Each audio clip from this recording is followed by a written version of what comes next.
Hello, my name is Sallyann Majoya, I'm Rebecca Majoya. and we are the writers of Uncertain Fruit.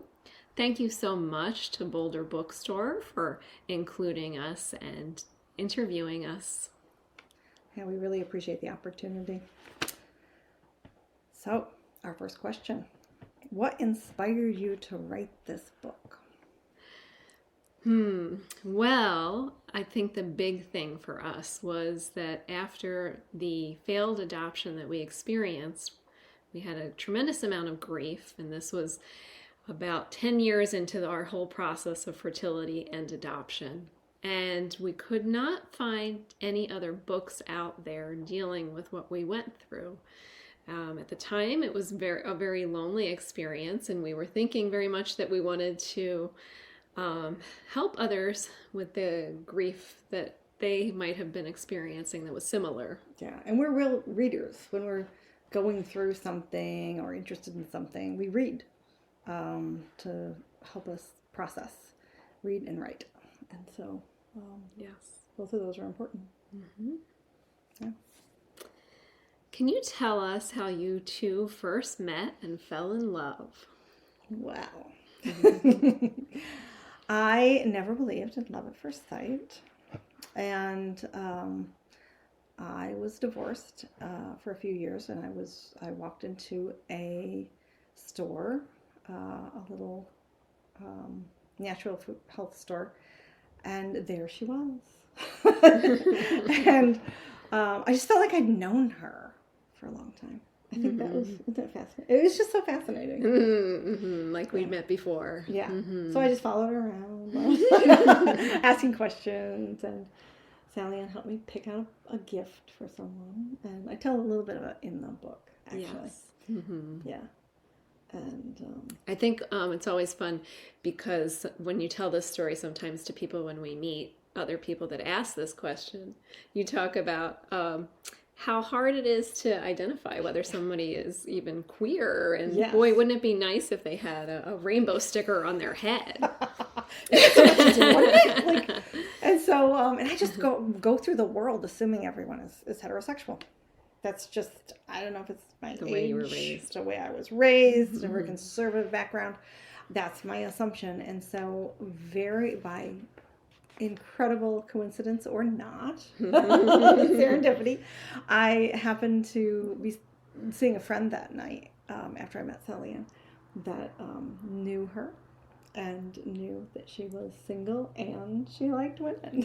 So, available. So I made lots of trips to that store until I finally worked up the nerve to ask her out. Thank you. So what advice do you have for anyone struggling with fertility or adoption? First of all, those are two different paths, fertility and adoption. And I totally feel like there's even more resources available than were when we were going through the process. But for both fertility and adoption, I would strongly suggest that you seek out those resources as much as you can. Online groups are great. If you can even gather some of your own small supports in your area, that's even better. And certainly if you're up to it, counseling can be really helpful through that process because it can sometimes drag on for years and years, as did our situation, and there are a lot of decisions that have to be made. And it can affect you financial resources that you have to consider. So go ahead. Yeah, and it can affect your just your overall mental health. It can be affect your depression, level of depression, your relationship. Like you said, so many decisions to make, and you want to make sure you're being honest with yourself and honest with the other person. Yeah, what you absolutely. Want. Are you ready? Do you want to continue this? We were actually fortunate to be in couples counseling as well, and if you can find an excellent counselor for that too, I think that can certainly help. A lot of couples cannot manage to get through this process without those kinds of supports. but really having as many support systems in place is crucial. Absolutely. Why do you feel that this story is an important one to tell? I think we touched on it a little bit already, but we felt so alone. Just every story on adoption or infertility that we found had this perfect, like this happy ending. This just tied up neat with a bow, happy ending. And our life wasn't going that direction, and it didn't end the way we dreamed it would end. And so I think we ended up talking to a lot of people and finding that they also still had empty arms at the end of the experience. But there weren't any books out there for us written with that emptiness at the end. And what do you do with that? Yes. Yeah, you need to process that and somehow stay together as a couple and keep your strengths and love as a couple while you're completely taking a different direction, maybe with your life than you had hoped for. Yes. Oh, that's well said. Yeah. And I think that piggybacks well into our next question, too. Can you tell us about the experience of writing this book together? That was an incredible experience. And we learned so much about ourselves and each other in the process. Yeah. I think initially when we first started writing, we were writing to puke on paper, as Rebecca often says. Yes. We were just trying to get our thoughts and feelings out. It was a way of journaling for us, and that was something that we had done prior to writing this book, that we used therapeutically, but this was really for us a way to help us to understand what we had gone through. And then in that process, we discovered that one grief touches many griefs and brings up a lot of different emotions. Our brains are fascinating. Yes. And the connections that happen are amazing. Yes. We learned in this process you don't distinguish between physical and emotional pain. Like your brain just senses trauma and pain. Yes. And we also really learned to be intimate on another level too, because we would share our writing with each other as we wrote. And so often we'd write in the middle of the night. You'd wake up and it's 3 or 2 in the morning and you're feeling sad, angry, whatever it is, and it's big, and we just couldn't get back to sleep. So I'd go and write. You know, I'm usually typed. Sallyann usually wrote longhand, and then I could finally get back to sleep, maybe 2 hours later, and then wake up the next morning and say, "Oh, I hope I didn't wake you up." And she would say, "I hope I didn't wake you up," because I was up in the middle of the night, maybe a different time, obviously, and writing my thoughts, and then we would share what we wrote with each other, and hold that space for the other person to be able to express what they were going through. So, so really, writing this book was a healing journey for us. Definitely, in a way of knowing constantly what the other person was feeling and what. Yeah, a way of checking in, because the other thing about grief is what one person's experience is very different from another person's, and we grieve in our own individual way. And we certainly learned that through this process that those different connections from other griefs inform us. Yeah. And we're not going through the same thing on the same day. No. So I might be in a space where maybe the birth mother's going to call back. She's going to change her mind again. She's going to give the baby back. So I'm in complete denial. And Sallyan's angry that day. Yes. So being able to accept that other person and where they are in the grief at any given moment, it was helpful. Huge. Yeah. And kept us, I think, brought us so much closer together, whereas it could have been this huge wall that pushed us apart. Totally. So Sallyann, she remembers every book we've ever read. What are a couple of books you read during the pandemic that you really loved? Well, I remembered, but I had to review and write down a couple of them. But we had read so many different books over the course of the pandemic, because that's what we do. We read constantly, and I often read aloud to Rebecca. as a way of relaxing us both. And so some books that we really enjoyed, we read some autobiographical memoir books. We loved Unprotected by Billy Porter and Broken Horses by Brandy Carlisle, and also Carnival of Snackery by David Sedaris. We also went for some fiction books. So I recommend all of these, of course. We read Magic Lessons by Alice Hoffman and The Guncle by Stephen Rowley. But, we didn't stop there. We also like nonfiction.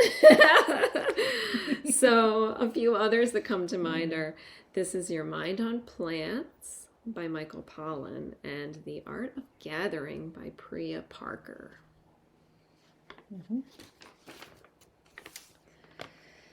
So is there anything else you want us to know about your book? I think that it's a love story.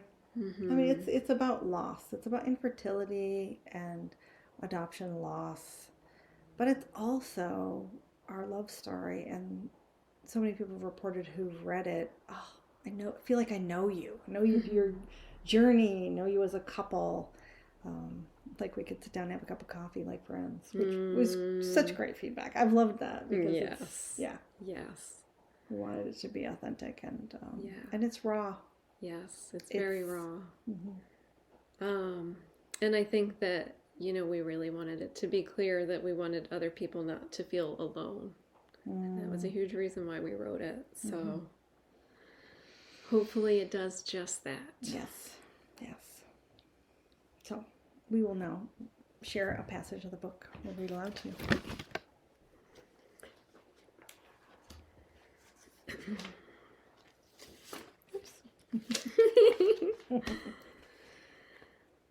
I cried as he wriggled out of you in waves. I'd never seen this amazing, most wondrous process up close. My first introduction was in the 8th grade science class with Mr. Colombo. It was on video, and it was something that was both fascinating and putrid, like a frog dissection. My peers left the class both awed and giggly, not sure what to do with all that blood and fluid and sexuality. You pushed in silence and stillness with all your being, and we saw the crack in the sky from which his head emerged, a stump of dark hair that then sank back inside you, only to reemerge with the next heave-ho of your body and breath. He was more than a head. Soon he would be head and shoulders, knees and toes, rushing out on a wave and caught in the hands of waiting women. And there were not enough words. There never are to describe all this wonder and all this love and beauty and all the desire and excitement and joy.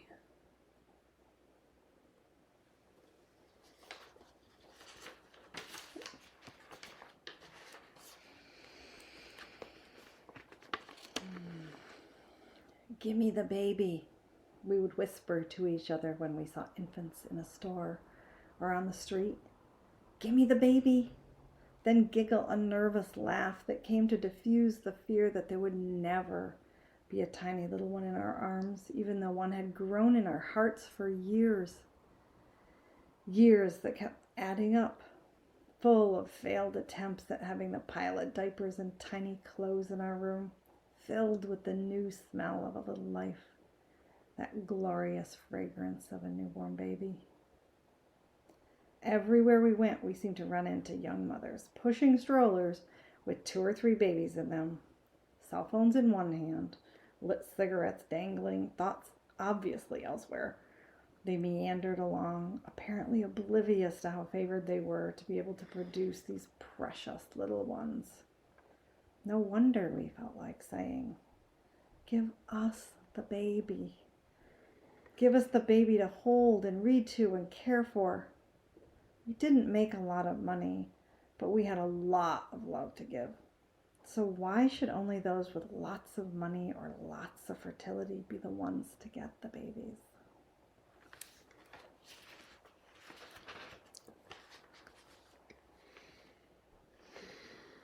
we're at the will of others. Another to decide that we are the arms that should hold the baby. Another mother will have to choose us, to connect to us through photos, to read the booklet we have painstakingly put together. Somehow she will decide from that without seeing into our hearts. Much as we had hoped with sperm donors, another mother will hope we are telling the truth of our lives, that the pictures are truly reflective of a joyful place where someone else will raise her infant to an adult. Again, we are completely at another woman's mercy. Please, please be merciful this time.